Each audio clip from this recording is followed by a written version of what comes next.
किसी नगर में हरिदत्त नाम का एक ब्राह्मण निवास करता था। उसकी खेती साधारण ही थी, आता अधिकांश समय वह खाली ही रहता था। एक बार ग्रीष्म ऋतु में वह इसी प्रकार अपने खेत पर वृक्ष की शीतल छाया में लेटा हुआ था। सोए सोए उसने अपने समीप ही सर्प का बिल देखा।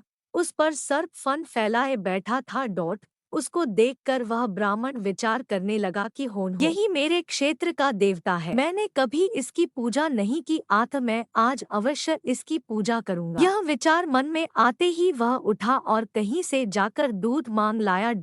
उसे उसने एक मिट्टी के बर्तन में रखा और बिल के समीप जाकर बोला, हे क्षेत्रपाल, आज तक मुझे आपके विषय में मालूम नहीं था, इसलिए मैं किसी प्रकार की पूजा अर्चना नहीं कर पाया। आप मेरे इस अपराध को क्षमा कर मुझ पर कृपा कीजिए और मुझे धन धान्य से समृद्ध कीजिए। इस प्रकार प्रार्थना करके उसने उस दूध को वहीं पर रख दिया और फिर अपने घर को लौट गया। दूसरे दिन प्रातःकाल जब वह अपने खेत पर आया तो सर्वप्रथम उसी स्थान पर गया। वहां उसने देखा कि जिस बर्तन में उसने दूध रखा था उसमें एक स्वर्ण मुद्रा रखी हुई है।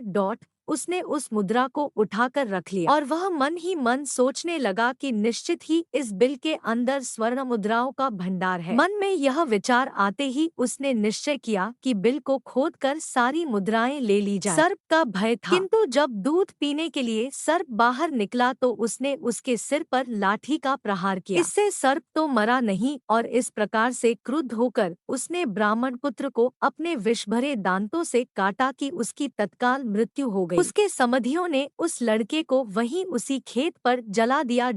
कहाँ भी जाता है, लालच का फल कभी मीठा नहीं होता है।